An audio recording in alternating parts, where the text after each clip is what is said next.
You mentioned body language. This seemed to be as about outwardly frustrated as you've been in a game this season. I mean, in a sense, does it feel kind of like a low point, you might say, this season? Yeah, I mean, back-to-back no-shows pretty much.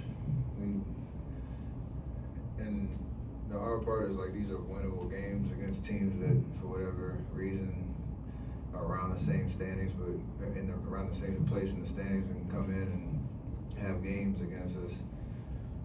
Even Miami, they played a double overtime game last night and came in here and whooped us. So for all the reasons, yeah, it's just not a great feeling.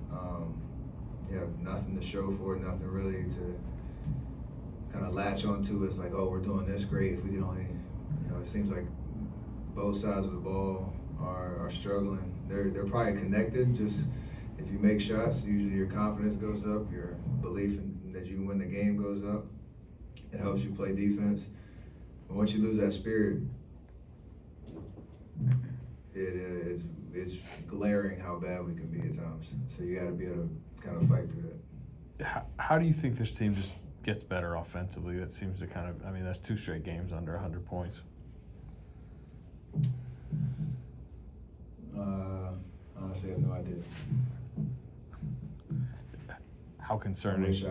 We're going to try to figure it out, yeah. But I don't have an answer right now. I mean, how big a concern is that I mean, you don't seem to have an answer? Well, I mean, making shots, you can talk about that, but how much of that do you really control?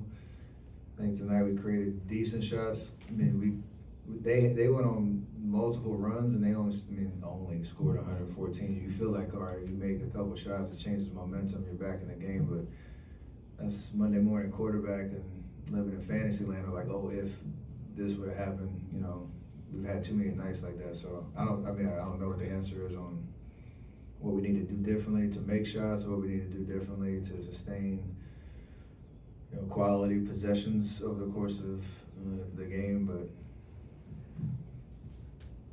I mean, if I did, hopefully it wouldn't happen.